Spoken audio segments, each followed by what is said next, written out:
حضرت انس بن مالک رضی اللہ تعالیٰ عنہ فرماتے ہیں، رسول اللہ صلی اللہ علیہ وسلم نے ارشاد فرمایا، اذان کے وقت مانگی ہوئی دعا قبول ہوتی ہے۔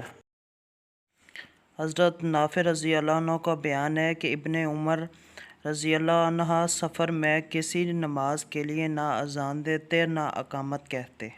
حضرت انس رضی اللہ تعالیٰ عنہ فرماتے ہیں کہ نبی کریم صلی اللہ علیہ وسلم نے ارشاد فرمایا، رات کے اندھیروں میں مسجد کی طرف جانے والوں کے لیے قیامت کے دن کامل نور کی خوشخبری ہے۔ جنہیں آپ کے کچھ راز پتہ ہو، وہ زخم دینے کے لیے تلوار نہیں لفظوں کا وار کرتے ہیں۔ اپنے غموں اور پریشانیوں کو سینے میں دفن کر دو، اگر چہرے پر سجاؤ گے تو کمزور ہو جاؤ گے۔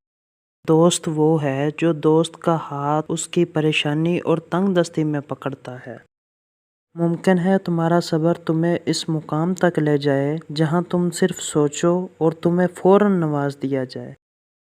جس آدمی کے پاس عقل نہیں ہے اس کو عقل کہاں سے دو گے؟ یہ خداوند خاصیت ہے، اللہ نے بعض کو بعض پر فضیلت دی ہے، کسی کو نصیحت کرنے والا اور کسی کو نصیحت سننے والا۔